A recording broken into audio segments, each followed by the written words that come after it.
Hello everyone, this is CJ Novo 992 and today we are back from a brand new episode of the Spfl show. As you can see, it's another full house, which means Celtic must be doing well because Ryan's here. Alright Ryan, how's it going, bro? Not bad. It's good to be back again. 2 weeks in a row, this is it. I'm going to try and go for a new record. But some good, well, no, some good. No, that's talk about this weekend. The weather pretty much dominated it, but we'll try and get there anyway. Aye, we will indeed, mate. Gogsy 99 are back in the bottom row, son. How's it going? I'm good. I missed the Motherwell game this weekend because it was off, but I still went to another game, which was actually very, very enjoyable considering all the conditions. Aye, we'll talk about that soon, mate. Aye, but no Motherwell game, so you happy you didn't drop points? No Motherwell game, no problem. It's all good. I like it. We will rush we were with last on Wednesday, mate. Sharpdiv, how's it going, brother? Mate, I'm not going to lie to you. I was feeling a wee bit apprehensive that I was going to miss the top row. Aye, so you were in right away. Because something came in the mail. I'm not going to lie. Do you want to see what it is? Come on, show us what it is. Boom! Oh. What are you saying about that? I mean, there's a running joke on the show, isn't there? And it's called On the Wall. Dougie, mate, you're on the wall. Continue. You're on. By the way, can I give a wee shout out to someone else we met at like Resonate as well? He came up and gave me like his lifetime supply of like stickers that he's got or collected his year. So shout out to him. I'm sure he'll still be watching. So you've got basically every Rangers player and Steven Gerrard like 5-10 years worth of collection. So shout him out as well. They would appreciate that. But everyone, thank you all for jumping into the comments. We've got some football discussing. Like Ryan said, see Canadian up there, son. See Canadian. He's always watching. Yeah, I've got Larson, I've got Samaras, I've got Bobo Balde. It's fine. What else, man? We'll just leave them. That's fine. We don't talk about them here. Didn't swear on this channel, please, Ryan. Excuse me. Dropping the L word in here. Samaras. He's brilliant for missing penalties. Love him. But anyway, let's dive into this weekend's discussion of the games then, shall we? As you can see, we've got so much to actually break down and discuss. And we'll go yourself, Gogs. As you had no team playing this week, you've got free range to pick any game. So on you go for it, son. Well, seeing as it's any game, and I don't think there's a 0-0 this week. So I'm going to go with the game that I was covering, which was Hearts 2, Hamilton Accies 2. Go for it. So big Marius Ogunpo got on the score sheet to make it 1-0 after 5 minutes. Questionably, I thought it was offside in real time, and looking back, they were still debating about it back in the Sports Scene studio. Sorry about swearing again. But he doesn't learn, does he, man? But Accies were deservedly ahead, and then they got a penalty to make it 2-0 after 15 minutes. And that big Marius Ogunpo, he was all over Hearts. It was just brilliant. Like as soon as the ball got to him, he just wouldn't let anyone have the ball off him.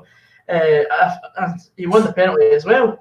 Mm-hmm. But then the complete complexity of the match was turned on its head when. Well, figured by the way, 10 points. Oh, the Gryffindor. Jamie Hamilton got sent off for I thought it was one of the harshest red cards I've seen in live games. It's fucking disgusting. That's what it is. Absolutely. We'll go to the referee verdict in a minute, but I mean that's you, but I. But yes, we'll still deliberating in a moment. This is reporter Gogsy right now. Sorry. Gogsy's in a minute. Right, we'll go back to him in a minute. But so it was a very debatable red card. That completely changed the game, and then Hearts from then on in were completely battering the Accies goal, and they got the just reward just after half time. Jamie Walker scored, and then again so many chances that they had, and they just kept getting caught offside. And then they finally got the just reward from a Washington cross, and Craig Halkett extends his leading score for Hearts with a header to make it 2-each, just right at the end of the game. So 2-each, I thought might have been a fair result, but I thought if Hamilton still had 11 men, it was going to be about 4 or 5-0. Yeah, they were absolutely over them, mate. I just want to ask the people watching as well, do you actually agree with this red card? Because I fired it on Twitter, and I'm going to be honest with you, there was actually some people debating and actually gone through in like a lot of detail saying there should have been a red card. But before we actually discuss that, let's take nothing away from Hamilton in this game. And I feel a wee bit bad for them because That's another game now that they've been winning that a red card's changed the game. You think it just a couple of weeks ago, Ryan, you saw how impressive Hamilton is with your own eyes. You saw Ocampo, they got a red card in that game, and then obviously they ended up going on to throw away the points. And then again, like versus Rangers, actually played very well. No red card, but again, they gave it away later on in the second half, and it's just happened again for Hamilton. So what's actually going wrong with Hamilton? Is it a discipline problem, or do you think it's a referee problem, Div? Was that a red card for you? It was not a red card. I think you'll be surprised to know. I don't think it was. There was a lot getting made of the fact that Jamie Hamilton, 17 years old, that was his third red card in 12 games at senior level. And there was a big fuss getting made out of it to begin with. Not until, I seen that replay, I think he's been really hard done by there. That's a shame. The fact that the ball comes over the top, it hits one part of his body, and then goes down and hits his hand. Yep. I could maybe see an argument if it's, went right through and hit his hand, or even a yellow card, for something like that. Because I don't think that it was an obvious, clear goal-scoring opportunity. The fact he was 25 yards out, even the direction of the ball, I don't think it was necessarily going towards Boyce. Yeah. And I just think that it's just extremely, extremely harsh. And it just came out just before we came on the show that Hamilton are, in fact, going to be appealing that, and I think that they'll get away with it. CJ. Yeah, Ryan, what about yourself, mate? How did you view this? Well, I mean, Div's put it pretty much perfectly there. I don't think it's a red card. It's one of those decisions that we question week in, week out of the refereeing, the standards of refereeing in the country. As the assistant manager, whose name I'm not even going to bother trying to pronounce, it's quite a tough one. Wesleyan, is that it? I thought it was Wesleyan. That's how I was anxious to go for it. But Wesleyan, he came out and said if it was 11 against 11, it would have been a completely different result in that game. And it's true. They've been done there. Like if Hamilton did hold on to their extra man, they definitely would have took the 3 points over Hearts. But yeah, there's only so much you can do. And as Div's already said, I think the card will be rescinded. But just need to wait and see. But that's the points that are lost in it, CJ. That's them, potentially they were going to go and beat the relegation rivals there and quite handedly, and that's the points away now. So it won't matter as much. Well, that's what we keep talking about. Like the referees come out and apologise. I mean, we've had 3 referees already apologise this season. We've had people sent down to the Championship 5 times this season as a punishment, but then they come back. It's the same referees making the same mistakes, and they apologise, they say sorry, it gets rescinded, it gets appealed, but the points aren't coming back. You know what I mean? Just because it gets signed. So it's only hurting our Scottish game. The counter argument that people would like that people make normally is the whole swings and roundabouts, and it evens itself out by the end of the season. I mean, people come out with that, week in, week out. Is it the case? I don't know, but I mean, that's going to be the main argument. It may very well be the case, Ryan, but I think for a team like Hamilton not to win this game, it psychologically can impact your next performance. So even if it swings and roundabouts in it, then it can still, impact you going forward. And referees should be getting these decisions right. I mean, Gogsy, you were at the game. How was the referee for the 90 minutes?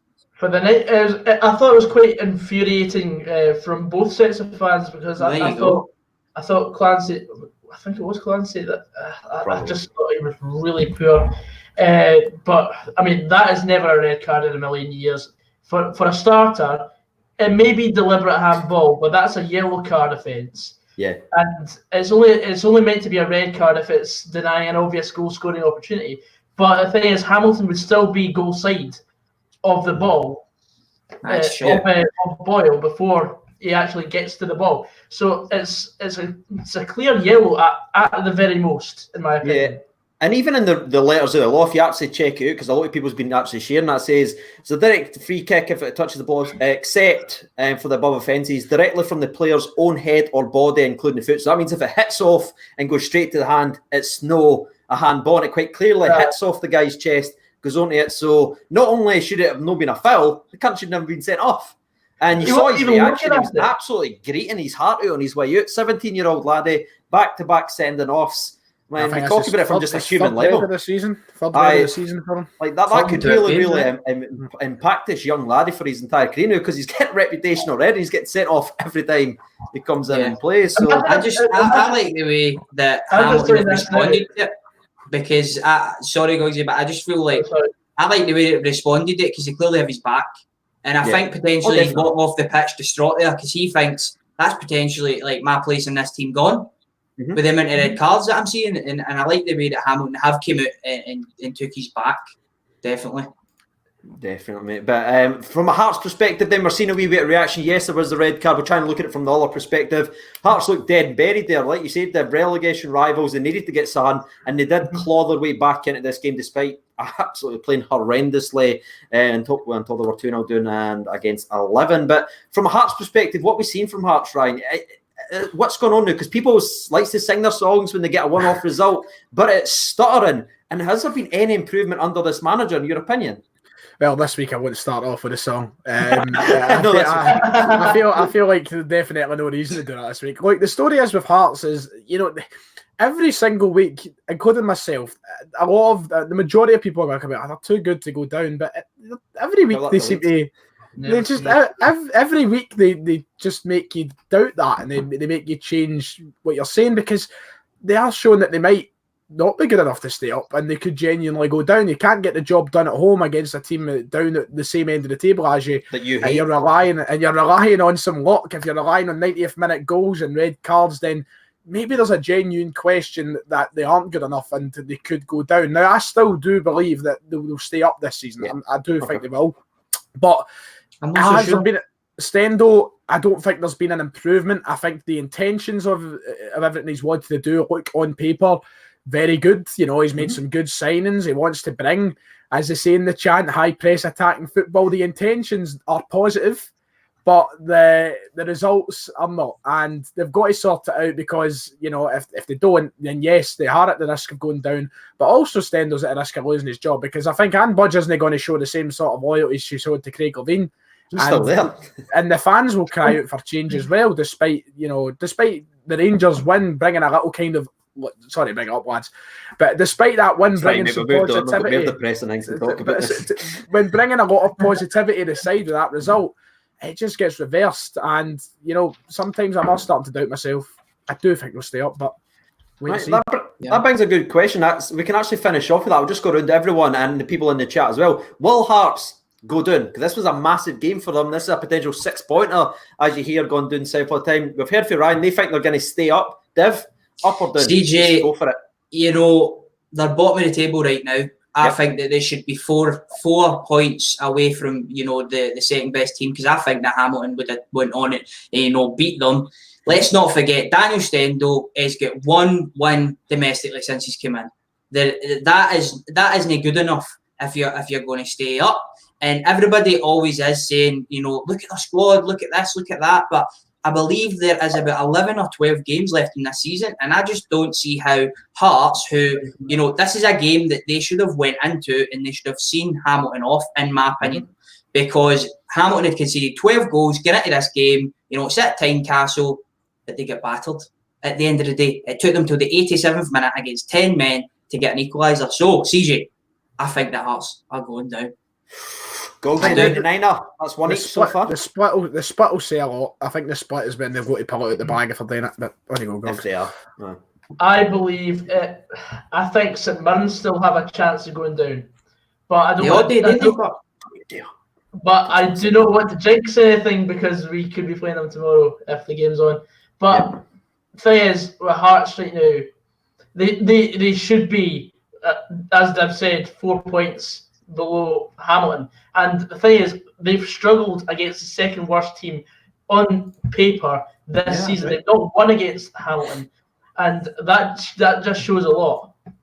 Definitely, and I'm actually just going to round it up. And unfortunately, fortunately, Ryan, I'm not going to agree with you yet again. I'm actually going to go that they're going to go down because I keep hearing it, and they keep talking about how many good forwards they've got. They played it seemed like they were playing 5 forwards in that game versus Hamilton. You had Big Uzi, you had even Washington come on, you had Jamie Walker very good, you had Naismith, you had Boyce, they had all this attacking talent, and it's still Hockett's the top goal scorer in the league. Before we change games, can I bring up one last statistic? I don't know what word you tried to attempt to say there, but you can go for that. Statistic. On you go. CJ, you'll be a massive fan of this. The last time Hamilton Accies won at Tynecastle, the first Star Wars film was just out. Hey, nice, mate. I like For us that. non-Star Wars fans, can you tell us when that was, Goldie? 1970. Years. Oh, okay. Some around that. 47 years ago.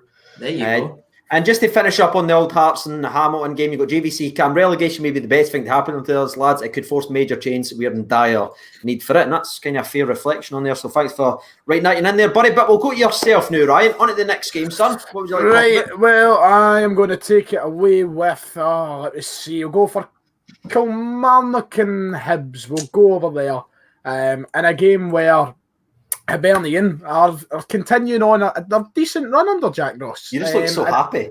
Well, do you know what? It's good when two of your teams win the other weekend. Then you know it's always fantastic. Just to confirm, I'm not actually a Hibs fan. For anybody watching for the first time, I'm not.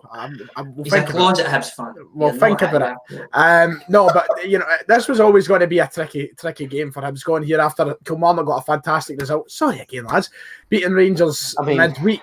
But it just seems like every team that has a positive result against Rangers at the moment. That was carry on. You know, going into that, I feel like a lot of the expectation was on Kilmarnock to continue and win again after a fantastic result midweek. But Hibs made life difficult, and I suppose the thing that I always point out about Hibs is going forward, they look fantastic. They've got great players.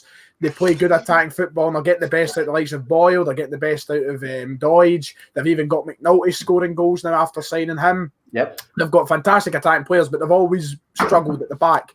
And against Kilmarnock, that could have been a big issue. But no, they were fine. They got the job done. Greg Docherty looked terrific. He was taking a lot of the plaudits from the game. And ultimately, Jack Ross will be chuffed. He's trying his best to get the team up to that, you know, upper part of the table above Livingston. Still a far bit away. I think it'll take a some form of collapse to get up into the top 4 or 5. I think 6th seems to be their place this season. But if they play like that and they grind out the results at places like Rugby Park, which we know isn't a pleasant place to go, then you know they could be up there. But a good result for Hibs, and they're still getting the best out of these players. Docherty, I mean, use no more about it. Did he say sorry again, right? Because you're not sorry. Right, there we go. That's me ran down for what I've had to say to now. Just looking at the actual goals, you see it. Chris Burke's actually involved in the first Hibs goal. That's how good he is and how well he's playing right now, because he's the one that actually keeps the ball in play. I think it's Malin actually recovers it and passes to Docherty, and Docherty, what a finish. We keep hearing, he's only good at this level. Well, he's playing at our level now against teams with 7 people in the box, and he's still scoring. So I think that says all about Greg Docherty. What's that? 2 goals, 3 assists in 3 games so far. What a signing for Hibs. You've got to look at that. Great recruitment there from Jack Ross. But Chris Burke, we just talked to him, was then involved in the Kilmarnock goal, scoring a diving header, which I don't know if I'd ever sit here and be able to say that. But to be fair, it was like 2 feet off the ground, so that's probably him jumping. Moving on to the next one. Chris Burke, 75 years of age and still getting it done. He's been the best player this season, arguably. So you know what? Fair play. I just think it's absolutely miraculous that he's able to do all this assisting on the pitch and still assisting, delivering the killie pies to each individual in the stats. I mean, he's just second to none. It really is. It's unbelievable. Unfortunately, he wasn't involved in the 3rd goal of the game because that was just a snap volley. Actually, a really nice finish. Very similar to the Tottenham goal, if any of you have saw that from Big Toby Alderweireld. Exact same snap volley right in the top bin. But there was an incident right at the end of the game. We're going to be talking about referees again. That's unusual. Hey, right. Should there have been a penalty kick for Kilmarnock late in the game? We'll go to yourself, Devaniel. What are you thinking? Yes, I believe so. I think that I can't remember who it was that rose. It looks like he gets above his man and he's held at first with the arm and he's kind of pulled back down towards the ground. So he's not able to get full elevation. The ball may very, very well have been going over his head anyway, but I still think he's been infringed. I think it's a penalty and it's another one missing for the officials that could have impacted the game, because although I thought Hibs were impressive in the match, the way that Kelly ended it was really, really good. You know, they had the wind on their side in the second half, which I think benefited Hibs a lot in the first half, and they had a number of chances. So that's very well could have been a draw, and you know that has fucked them up I couldn't think of another word. Well, you committed to it. That's a good thing. Ross Wallace actually writes in a very good argument. He says, yes, need to ask what the linesman is looking at. And I think that's the perfect one because, to be fair to the referee, and again, you all know I hate every single one of them, there's a lot of bodies there, right? But the linesman, he's got to rely on him. The linesman's looking right at that. It's straight in front of him. I just think he's absolutely tearing him down. I Ken, you didn't agree, Ryan, but we're going to go to Div because he keeps Gogsy because he keeps putting the VAR sign up. So, Gogsy, what you want to say, son? Yeah, I thought that was a penalty as well because we've seen different times in every season for the last few years that we've had fouls like that given in certain games. For example, one off the top of my head, I can remember St Johnstone played Falkirk in the Betfred Cup. And St Johnstone got 3 penalties for the exact same thing in the same game. Given by Bobby one of them. No, they scored 2 and missed 1. Yes. But I'm just it's back to the lack of consistency, and it's just really infuriating because if I think referees have got to come out and say what exactly they're looking for if they're looking at that sort of foul. And having done the course, I can confirm that should have been a penalty. I would just. I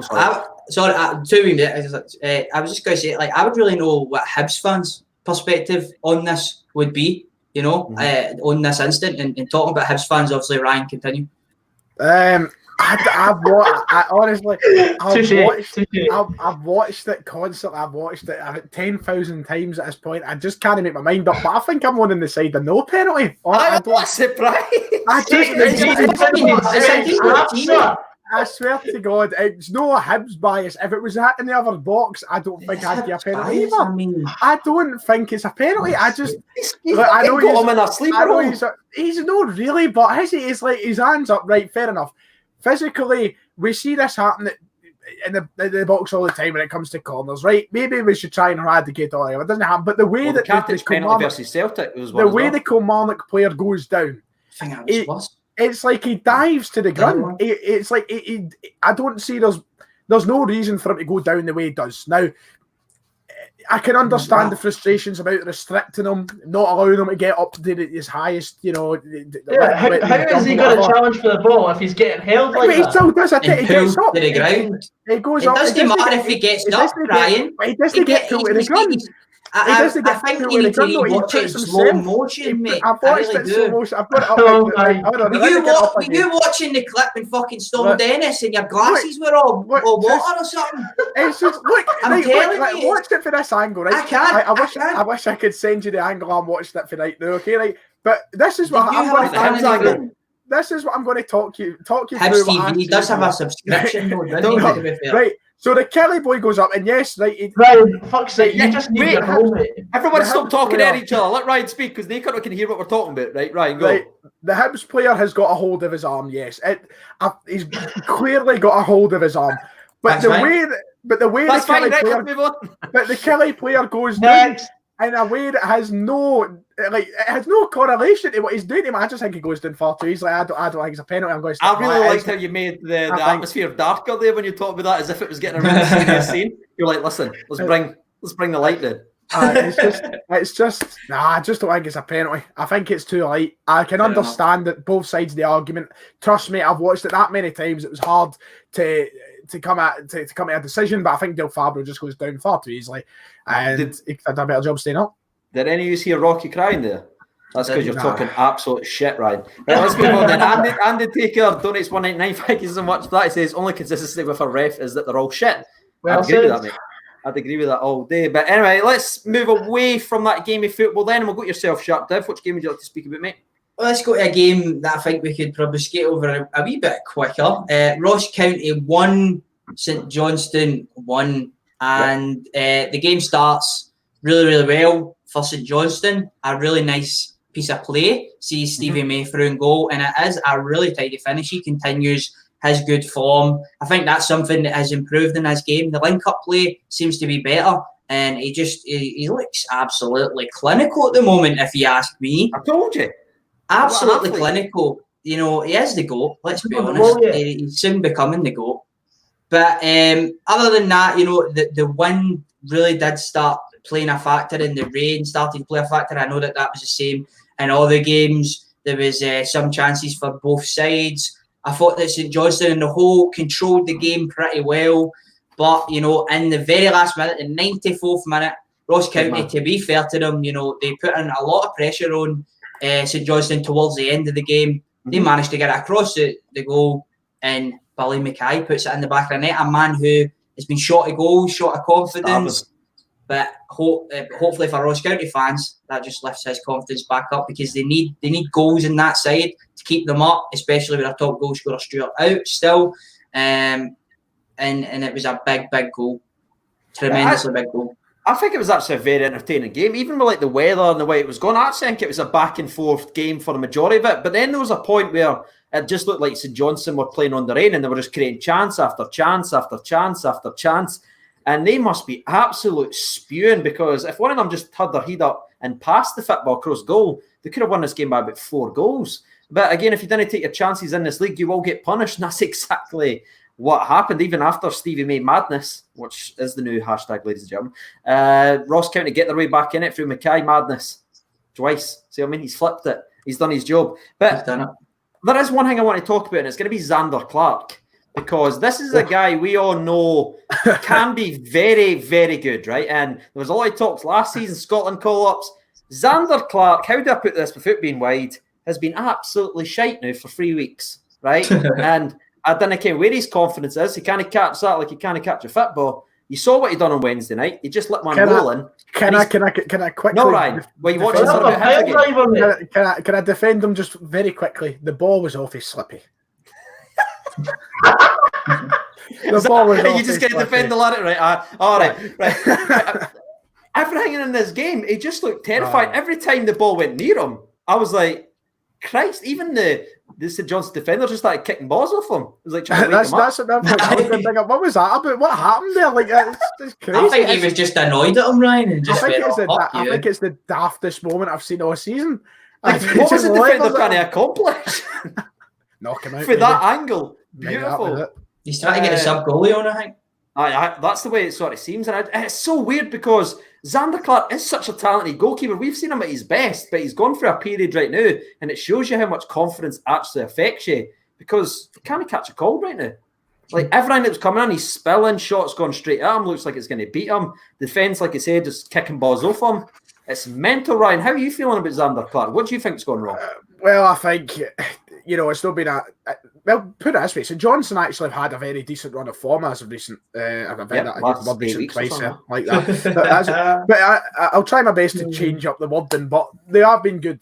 And Xander Clark, I think maybe we're being a bit too harsh on him, because at the same time he has made some terrific saves, and amongst that, these mistakes, especially if he's defender. It is just surprising to see them come. It's few and far between, but I mean, it's still, you don't want to see your first choice goalkeeper making errors like that. I think he will get his confidence back. I don't think it's something that St Johnstone should be too worried about. Because they're in a fantastic position. I think this is just a little kind of blip in some form.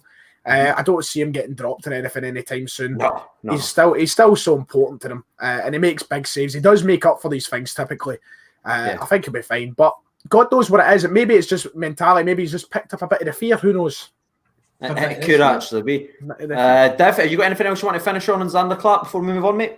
Well, I think it was just a typical training session, performance for big lettuce lettuce or cabbage or polo mints. I think that's what he goes by. A bit hit or miss for the guy. He's inconsistent. I mean, on the one hand, we're talking about him going for Scotland call-ups, rightfully so, because it was up for grabs. Yep. And then the next, we'll talk about him potentially being dropped. I'm on the same boat as Ryan. I don't think he will get dropped. I think he will kind of rekindle better form. But he'll be disappointed with some of the saves that he's made recently. Or not saves, if that's a word. On the other side, very quickly before we move on to Gogsy, because I know a lot of people don't want to hear him anyway. But before we move on, I think one of the positive on the other side is I think we didn't really I think Laidlaw had a terrific performance for Ross County. He kept them in the game for a long time. I think he made 4 or 5 saves. that if he never, Ross County, St Johnstone would have ran away with it. So fair play to him, a good goal-keeping performance on his side of things. Maybe just a wee tip there for Xander Clark. Watch what he's doing on the other side. Just copy that, Sean. Right. So it's on to me then, and there's only 2 other games to pick from. I've got a terrible game or the Celtic game. So I'm just bypass me then, it's all right. Aye. How, it's not you, is it? No, he meant for his opinion in Xander Clark, but it's all already covered. Don't worry anyway. On you go then, Gogsy. On you go, son. He's shite. Move on. That's all right, Gogs. Right, so I am going to pick the Rangers 1, Livingston 0 game. What a fantastic feature. I'm glad we left it to this point. If I went to Div first, I'm sure he'd have picked this game first because wasn't he pretty on the eye, to say the very least. But Rangers got the job done against a Livingston side, which is notoriously difficult, whether it is on grass or the old Astro, as they like to say. But it was kind of one of those performances, I don't know how I felt, right? When you're going through a sticky spell, when things aren't going your way, just roll your sleeves up, you battle through. It wasn't great, but the 3 points was the most important thing, and that's how I saw the game of football. And the other most important thing is going to be the big man Canberra coming on. That's why he's the name tag, ladies and gentlemen, boys and girls. Have a wee look at that before that disappears, and it's gone again. I thought when Canberra came on, he actually changed the game, not only with his movement and hold-up play, but the way we were forced to change formation, take off Ryan Kent, abandon this 2 number 10s nonsense that everyone knows we now do, and it's really easy to defend against. They come inside, the fullbacks fucking go there. Oh, what a surprise. Right, so we've abandoned that. We brought in Ajer, put him in the middle of the park, put the 2 strikers there, and it just changed the dynamic and made it a little bit different. And I think that went on to create 3 goals. Within 3 minutes of the change we scored another 2 goals. The second one from Canberra, maybe just slightly offside, so I can see why that one was given. It's a tough one for the ref, but Alfredo Morelos scores a perfectly good goal. It's onside, let's be honest. That's the second one in 3 days, and it's been ruled out incorrectly. But again, we're not going to go into that because I'll fucking just get raging. But for Rangers, I thought I left me a positive and negative. Yes, it wasn't a perfect performance, but we saw the change. Hopefully, Gerrard now sees when you play 2 up front, you score, which is nice, isn't it? Dev, how did you see the game, mate? I thought it was an improvement. The other games, I thought that we created more chances. There were some players that I thought played pretty well. Arfield being like the number 1. Obviously, Alan McGregor made some vital saves, and that will make headlines and it will get spoke about. But overall, Rangers controlled the game. Let's not forget it wasn't the best circumstances for both teams, with the game getting called off the previous day. 24 hours notice, to go through the routine again, having a game, and I thought that both teams done relatively well. But yeah, exactly, to pick up on what you said, CJ, Canberra substitution did change the game. He came on, he was something different. He's very different. Faye Kent, probably the opposite. And I just liked a lot of his energy, to be quite honest. I think he'll still have a lot to work on in terms of the shape of the team, because at times he was everywhere, but in recent weeks, the worst thing for Rangers is that they've been predictable. So by bringing on a guy like Canberra, like you didn't know where he was running, you didn't know where his next touch was going to be. It really did impact the game in a positive way, and I was really impressed with him when he came on. Very unlucky. I think if Alfredo knocks it out of him a wee bit earlier, he'll be onside, and it was a great finish, to be quite honest. But overall, I'm not the most disappointed for the game. To be quite honest, it's a win. It's 3 points. We move on to the next one. Hopefully it's on as well. I must also put it out there, because there's been a lot of complaints about the pitch and stuff, and obviously you're annoyed when the game gets called off. I think that the guys, that are minding the pitch are trying their absolute best. There's some very terrible conditions that they've had to go through.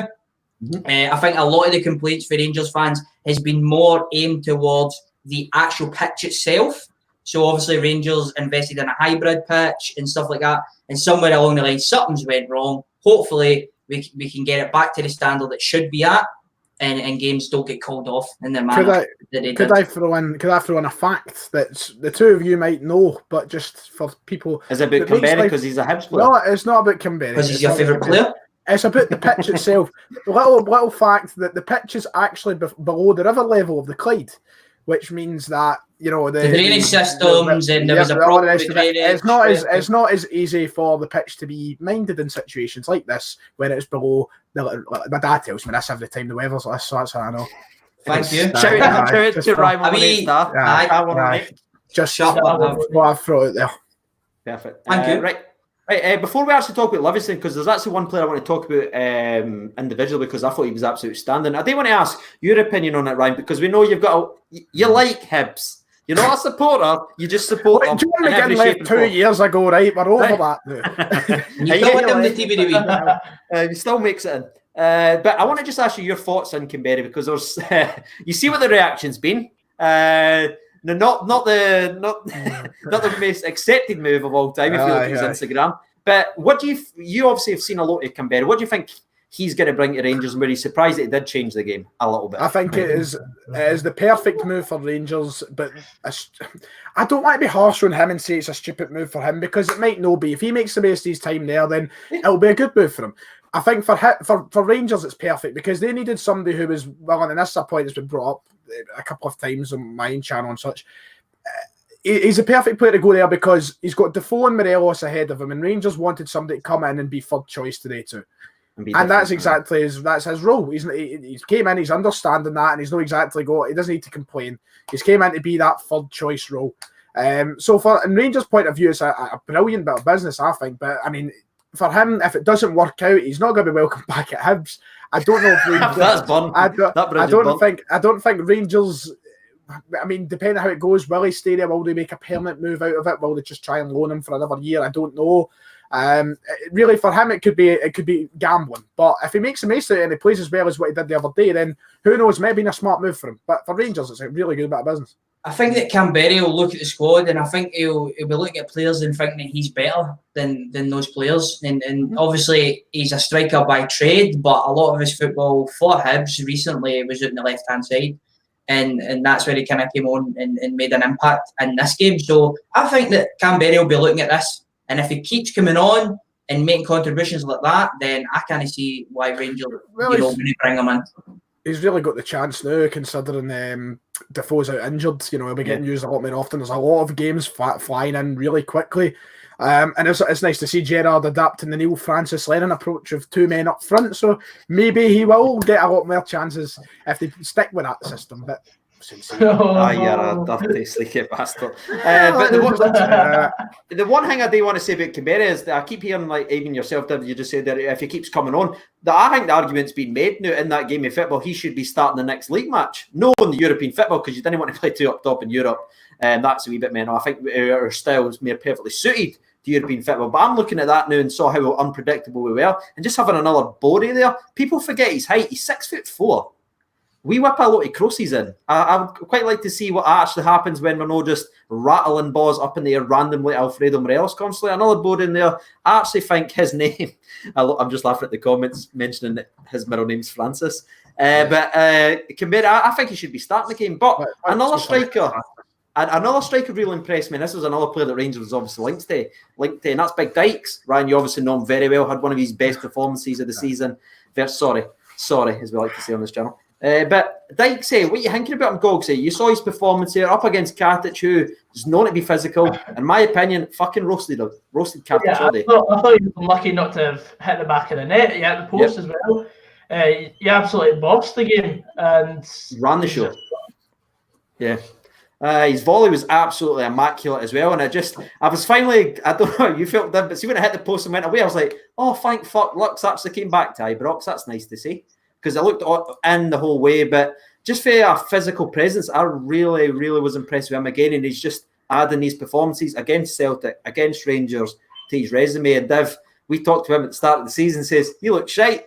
He's just continuously embarrasses. I think we went on stats, didn't we?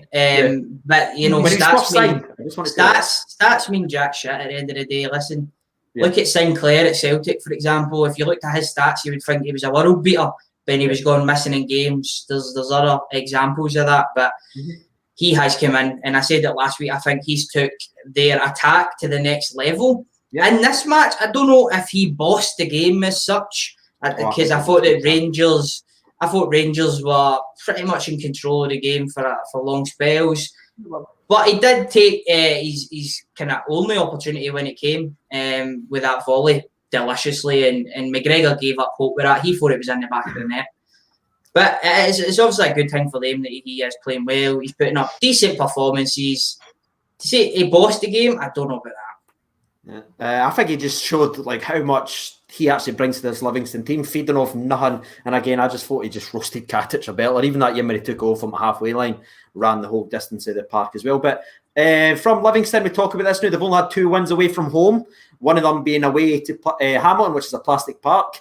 But again, the performances on grass, as people always try and take digs at them, was impressive-ish. And they could have came away with something again, but they don't. But let's move on to the... This weekend, it was barely grass. I mean, let's it was mud. honest. It was mud and water. Aye. Yes, exactly. Not plastic. Right, but there is one last game to break down, and it just happens. Best to last, Last to last, man. That's one should be quick, shouldn't it? Right. It should be pretty quick, this one, however. But I do feel there is a couple of big talking points, so I'm going to actually give it to yourself, Ryan Mominate, because usually we like to spread it around, but you can give us a better account of the game, because there's a lot of discussion about this game online. So what do you think about it and why? Neil Francis Lennon and the Snuss got the job done. Have you seen that? You know, he snuss at the weekend. Aye, mate. It's very awkward viewing. I think the TV managers need to chill out, man. I don't know why. I don't know why they wanted to focus on that. They don't like it.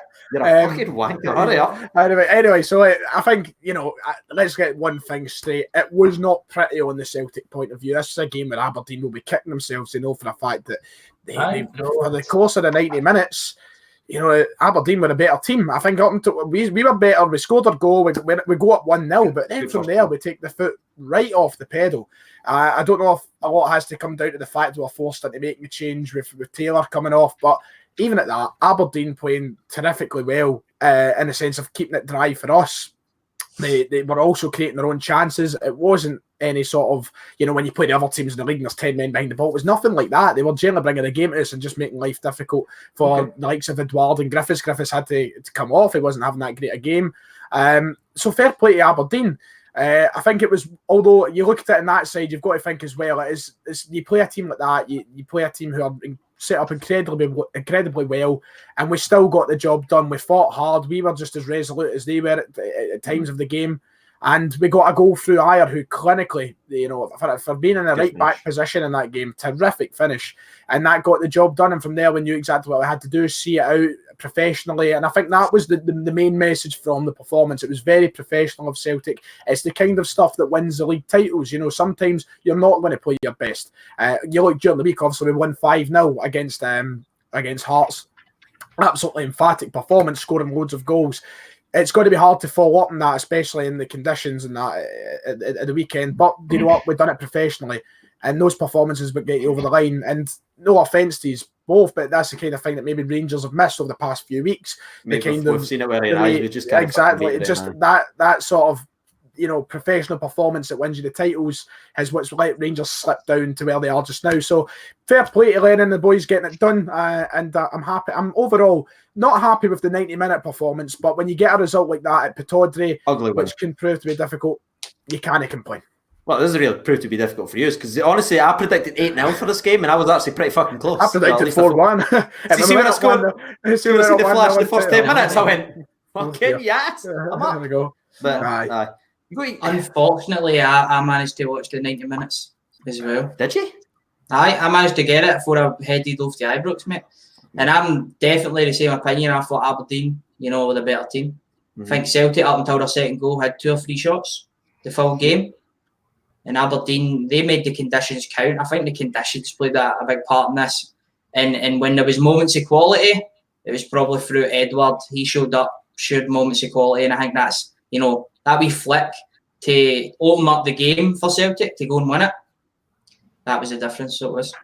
He had a very interesting miss, which we'll obviously talk about probably later on as well, with the miss of the season. But the one thing we need to talk about is, should Aberdeen have received a penalty kick? And we're going to go to a referee on this one. Gogsy 99er, should Aberdeen have had a penalty for the Julian push on Big Main? I thought he just outmuscled them. Right, honestly, okay. I didn't think it was a penalty, but I thought you were going to bring me to the dive on, was it McClellan?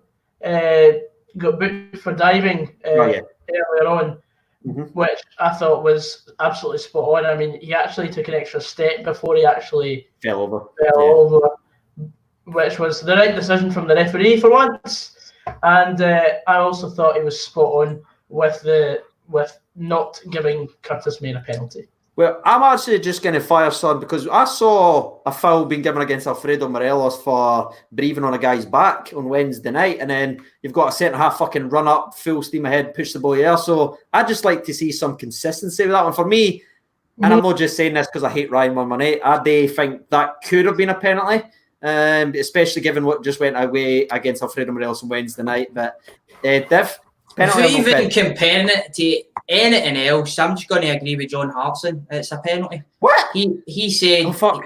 Yeah, exactly. That took you by surprise there, didn't it? It's a penalty. Come on. Curtis Main, by the way, who came in for Cosgrove the second game running, was very bright. He was a bit of a nuisance in the game. Julian is very, I think, ponderous, I don't know, in his approach, and he goes right through the back of him. There's no two ways about it. It's 100% a penalty kick, and Aberdeen, quite rightfully will be annoyed at that.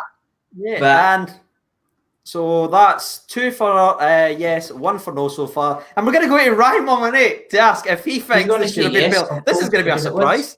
Ryan, should Aberdeen have got a penalty versus Celtic? That's a yes, isn't it? We'll move on. That's yes yes, or no? Come on. Would you have wanted that? Should that have been a penalty? Are we allowed to have one of those no comment? No, you can't. No comment counts as yes. Basically. No, I'm gonna go for no penalty. Oh, You're just fucking being a liar. twat. You're a liar. You're a liar. You're just being an absolute twat. And Gogsy, I'm going to revoke your referee license right now, man. What you nearly touching refereeing or something? What's happening? Because I retired 2 years ago. Thank God. The futurist Scottish football safe right there. Jesus. I did get the 8% for my exam, but we'll move on. It's one of the ones where you can't fail it or something. You get 10 points for saying your name. There is one thing, because as much as we laugh and joke and everything like that, and I like to wind up and pick Celtic to lose all that, I do actually take this show pretty seriously, and I've got a couple of Celtic fans that aren't dicks, and they wanted me to ask you, Ryan, I know you're a big fan of Johnny Hayes, but for me that was his worst performance. What was your thoughts on Johnny Hayes' performance? I'll never change my opinion on how much a fan of Johnny Hayes am, but his performance of the weekend was absolutely terrible. It was no denying it. He struggled to get himself into the game. I mean, there was nothing really. You can always see that he's dying to work hard, and I don't know if it was just down to playing against his own team or try to shut up the fans every time, because every time he's on the ball, he was getting booed. Don't know what it was. Look, he's had performances in the past where he's not been great, but there's been performances and there's things he's done for Celtic. Really, I think, deserve a lot of credit that he doesn't get. But the weekend, I'm not going to deny his performance was poor. Right, so shout out to the guy that sent me that in. I told you I'd ask him for I feel like there's a lot of people who take, like, I'm seeing people like, I would never have Hayes in the team, just a comment I've seen there. I think a lot of people underestimate the things that he does. I think it's a shame, because I think for somebody who's not a left back, naturally, he's done, at points, good things for the team. Yeah, I think people are harsh. He's an easy target, I suppose. Maybe he's every not team's Celtic. got one, mate. He's not Celtic quality, but he always works his arse off, and I feel like he does deserve a little bit more respect. He's one of the ones that I think somebody sees a bad moment from him. Literally, they could watch the game for 20 seconds and he'll do something bad. He'll turn off the telly, and then for the rest of the season, that's judging off that 20 seconds. That's what they'll get. But people are allowed their own opinions. I personally like the guy. Move on. I think it's important also to mention he wouldn't have been involved in the shape in the lead up to the game. He came on as a sub. Oh, sorry. I think that a lot of people are probably making a mountain out of a molehill because he missed a key opportunity. But if you went through that Celtic 11, there's a lot of players that you could have said were absolutely not up to scratch, no dealt with the conditions. So I agree with you, Ryan. I do think the best player on the park was actually the guy that scored the winning goal. But the space, and you have to look at Aberdeen's shape. I think they're going to be a wee bit disappointed because he was completely left on his end. So I don't know who it was supposed to be tracking him there, but they absolutely blew that assignment. But there is, shut up, comments. Didn't see it, it's fine. There is, obviously, a lot of people talk about Edward's miss. Ryan, I just wanted your reaction. What was your thoughts when you saw the miss? My thoughts were, thank God I never put a coupon on there, because I'd be homeless. I would have put my house on it to score it, and Jesus, I don't understand. It happens, everybody misses. It does, mate. It does. It happens to the absolute best. You've seen Ronaldo miss worse than that, for example. I don't think so. I've certainly seen Ronaldo. I know what you're talking about, but that was worse. That was absolutely. That was beautiful. I think that'll be the miss of the season. I think we can all. The goalkeeper was actually in the goal. It was beautiful. It was beautiful. We'll move on, right?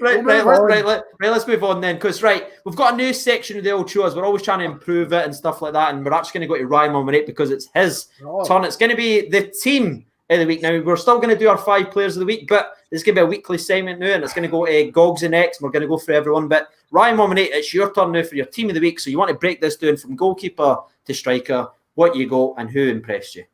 Right, we'll try and go through it as quickly as humanly possible because we'd be here all day if I spoke about everybody in depth. But I spoke earlier on the show about Laidlaw. I've got him in goals. I think his performance, keeping Ross County in the game for a long time until they did manage to find themselves back into the game, was really good.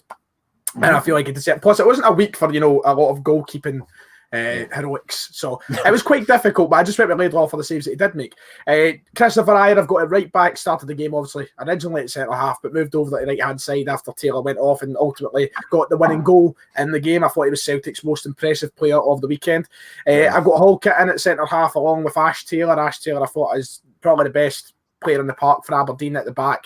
He also got their equaliser. And then Halkett, the heroics for Hearts in the last minute, getting the goal.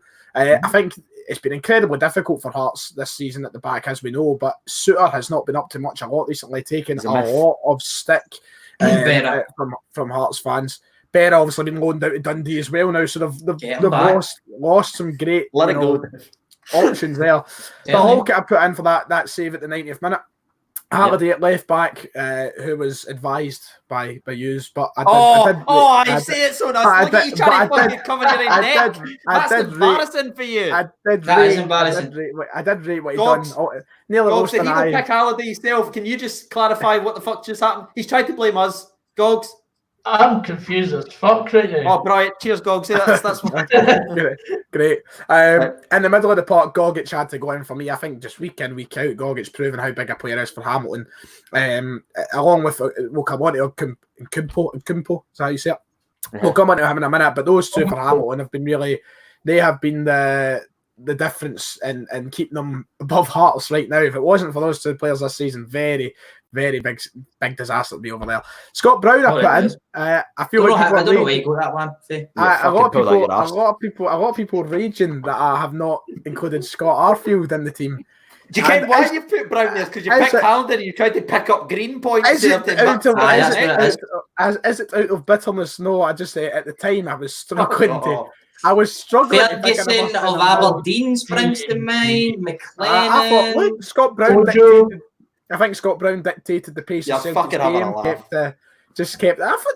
was probably. That's like a golly. I'm telling you. I think Brown was. I'm sticking up for Brown here. I think he was good at the weekend. Out of an outfield team of Celtic players who'd done pretty much nothing at the weekend, I think Brown done a good job defensively. And right, we get it. You picked Halliday, so you picked Brown. Let's move on. Right, Kumpo, or however it's pronounced. Kumpo, big man. Good man. On the right hand side. Once again, already basically touched up on why I've went with him. On the left-hand side, Greg Docherty, we spoke about him earlier. Big performance at the weekend for Hibs. Building on a lot of excitement that's been on his back over his goals and assist statistics so far since joining Hibs. Niall McGinn, not John McGinn, sadly, in the middle of the Paul. And it could be Paul as well. I forgot about him. Niall McGinn, though, I think was probably Aberdeen's best player at the weekend. Looked very creative. Was causing bother for Celtic's defenders. I think, sometimes you looked at Big Julian or whoever and they were, lacking and trying to close them down and such. So I thought McGinn done well. And finally up top, I went with Canberra. That's why you picked Brown. Everything you said. Look, I honestly don't think picking Brown's that outrageous. But you went and picked him because you've got Halliday and Canberra in the start. It's not that. I'd happily put a whole team in with no Celtic. I just find it hard. I find it hard that you've picked Brown when Ferguson and McLennan had a better game than him in the same match. I don't know. I don't think so. It's all right, right? I think Brown was. And I'm not even trying. Honestly, sometimes you've got just sometimes I think. I'm just glad it's another 4 weeks till he's got his turn again. Right, let's get real for a moment here. This team of the week, right? This general team of the week, which I have. It is literally, maybe apart from the one player you don't agree on, Scott Brown, 10 out of the 11 positions, I think I've picked a pretty decent team. I'll give you the 10 out of 11. And me, I think Brown's a good pick as well. So 11 out of 11 for me, thank you. All right, we trusted you to launch the team of the week and you fucking threw it back at us, eh? Oh, can't believe it. Unbelievable. I'm just glad Bolly Golly wasn't in the squad. I thought he was going to put him up front. You never put him at left back. I was like, he fucking put him up front. He will make it in there somewhere. But that's going to be Ryan's team of the week. Now we're just going to go back to what we usually do. So people watching in the old comment section, give me your 5 players of the week. We'll start with yourself, Gogsy. Who makes your top 5 players of the week? Right, my top 5, I've gone with... I just hope you didn't breed at all. Shut up. Right. Someone this evening. Right, on you go, Gogsy. Give me a 5, Number please. 5, Greg Docherty. Number 4, Ash Taylor was solid. Number 3, Lyndon Dykes. Number 2, Cal McGregor. And number 1, Marius Oggenpo. Hey, nice. I'll actually go yourself last, if you don't mind. I'll go next. I actually put Dykes at number 5. I went number 4. I went Big Taylor because I was actually quite impressed with him. Actually showing up McKenna, the £8 million centre half again. I know. At number 3, I put Scotty Arfield. I thought he was very, very impressive. Number 2, I actually can't remember who I've actually fucking put at number 2, by the way. I actually put Laidlaw at number 2, just to try and make my list a wee bit different. And number 1, I went with Big Oggenpo, obvious reasons. I thought he was outstanding this weekend. And Daniel? And number 5, I've had to go with Niall McGinn because he was the man of the match and the game. Ferguson just missing it. Literally, it was a throw of the dice for me. Stevie May, I'm going at number 4 because he continues his good form, takes his goal really well, played really well in the game as well.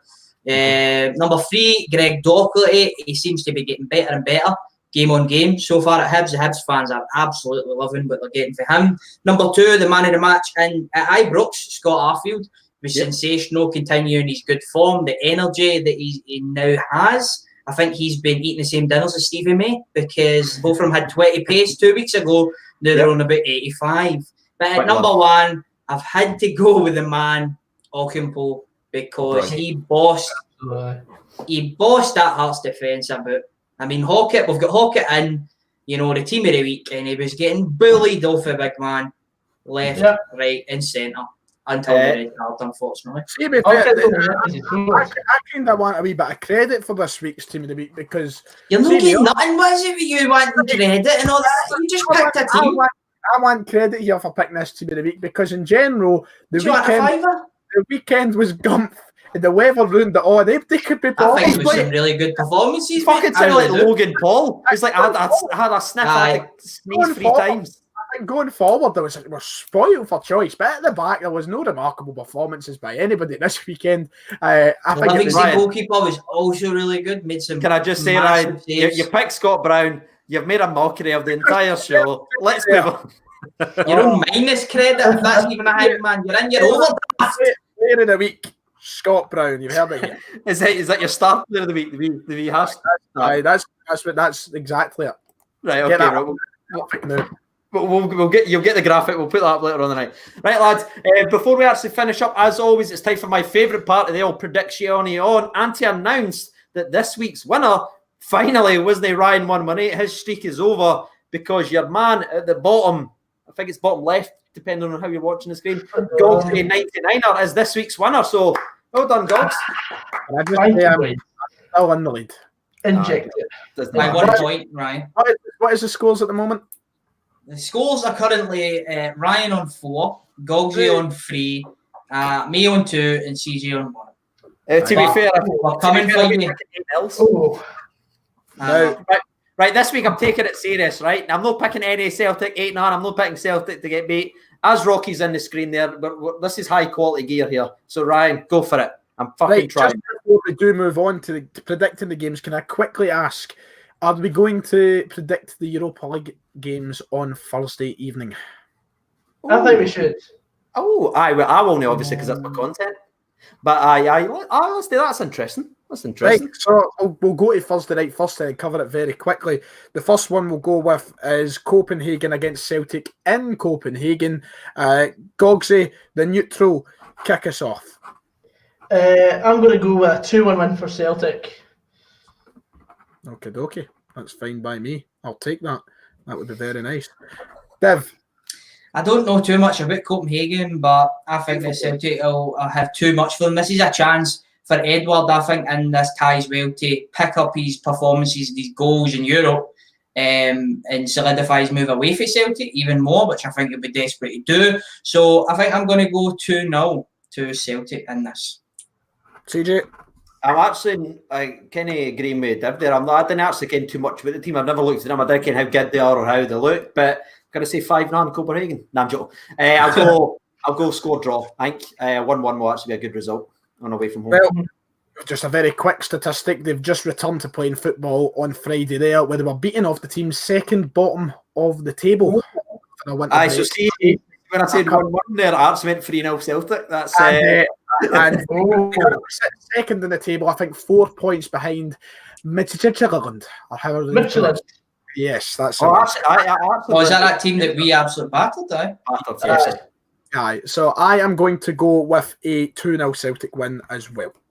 And we head over to Ibrox Rangers against Braga. And Dev, would you like to kick us off here? Definitely not as confident as I was when the draw came out, but when you look at the other teams that Rangers could have potentially got, we're going in unseeded. I'm quite happy still with Braga, even though they've picked up their form. Honestly, I'll take any form of a win, but I think it's going to be 2-1 to Rangers. 2-1 Rangers. I think that European football is the perfect football for Rangers. I think the team is suited for it, and I think they'll beat Braga with almost ease. I'm going to go 2-0 Rangers as well. I'll take that, Ryan. Thanks. Ryan. I like this, Ryan. Can we clip this? Can I have this? It's just me being honest as a reporter. Yeah, you trying to redeem yourself for your team of the week antics. I get you. Right. Gogs, on you go. Well, considering Rangers bossed Porto earlier on in the season and Braga's significantly lower in the table than Porto, with that logic, I'm going to go with a 1-0 win for Rangers. Also, going into the game, just to point it out, Braga have beat Porto, Sporting Lisbon and Benfica in the run into this game. So, and they beat Wolves as well, didn't they, in the last round? So, honestly, this is going to be a hard game. But I believe. Right. Well, DJ, on you go, as you always do. Find it on Wednesday, lads. Please watch. I need it. Right, that's fine. Right, okay, so over to the real football then, the Scottish Premiership, where it all lies. Right, here we go. Remember to get your predictions in. We'll read them out as well. Right, Ryan, on you go. What's the first game, mate? Right, first game we'll go, because we just neglected his team because they can't even get into Europe. Hamilton and Motherwell, we'll go there first, and I'm going to kick off by saying a 3-1 win to Motherwell. Oh, no. In the derby. The derby loss. CJ, on you go. I'm actually, sorry, Gogsy, I'm actually going to go for entertaining 2-2. Oh, Dev? I think that Motherwell will be up for this. They have a good record against Hamilton. Well, obviously the last one didn't go too well, did it, Gogsy? But I think it's going to be a wee score 1-2-1 to Motherwell. And finally, finish it off. Right, so Hamilton haven't won a league game since our last meeting at Fir Park. And knowing whenever Hamilton have a bad run in before they play us, they beat us. So I'm going to go with a 3-1 win for Hamilton. 3-1 win for Hamilton. I don't think I could actually fathom that in my loins to say that for any sort of Old Firm game ever. Would you ever sit in front of a video and say Celtic's going to get beat 3-1? No, not a chance, no. I can't imagine. If we were playing Barcelona the Mora, I'd still pick Rangers to win 2-1. The way it is, we've got 5 games without a win right now. We're in a really bad. This is the worst run we've had all season, and we've got St Mirren at home tomorrow, and I'm not confident for that either. I came on this channel the night before we got battered 5-0 at Celtic Park for PSG. And my exact words were, do you know what, I fancy it, 2-1 Celtic. Yeah. and you're not looking forward to it. Oh, you're beyond me. Right. Ryan, but before we move on, mate, Camby writes in 1-1. You know me. Aye. Writes in 3-1 to Hamilton. Sorry, Gogs. They still love you, so that's good. Good to see your mum's watching. Thomas Lee writes in 5-1 to Motherwell. Ben writes in 3-1. And the last one comes in from Hottie Hanging and writes in 2-0. Right, next one. That's a nice name there. St Mirren against Hart at St Mirren Park. I'll kick us off for this one. It's dodgy, innit? I'm going to just play it safe. I'm going to go for a 1-0 draw here. I think both teams are needing a result desperately, but I think they're going to draw it out. 1-0 CJ, on you go. Can you say the teams again? I forgot them because of the comments. St Mirren against Hearts at St Mirren. Aye, that's right. 2-1 to St Mirren. Oh, 2-1 St Mirren. Okay, Div. 2-1 to St Mirren also. Hey! Because Hearts are going down. I just want to say, Gogsy, before you say anything, Div, you probably shouldn't agree with me, mate. I'm last in the old prediction table, so it's probably go the opposite. Well, you did just say you're going to be starting to take it serious. So, in Big Hobby, you just never know with this guy. Hearts are absolutely, gum. Hearts are back. They love that. They'll be back in the championship very soon. Those guys playing championship. Yep. Gogsy. I'm going to go at 1-0 St Mirren. Obika goal. That sounds realistic, Gogsy. Well done. I like that one, actually. Makes sense. I went for 1-0. As soon as I draw, we'll see who's laughing then. Adam writes in 1-1. The Dugout Football Channel writes in 1-0 to St Mirren. Oh, wow. Thomas Lee writes in 4-0. Obika with 4. That's what's scary. It could actually be like that's one off everyone. Everything. I'll bounce off him every time. We can do whatever he likes. Jim writes an 2-1 to Paisley. Cammy, I never read the last part, to be honest with you. There was a wee tactical error there for CJ in over 992. And yes, I just third-person myself. Cammy writes in 2-2, and I'd like to move on as quick as possible, Ryan. So let's get this going then, Ryan. Rightio. Aberdeen against Ross County Pittodrie. What a game. Gogsy. 1-0 Aberdeen. Okay. Div. Aberdeen, I've got to do something. I think they'll win 2-0. 2-0. I'm going to go for 4-1 Aberdeen. Shit, the bed.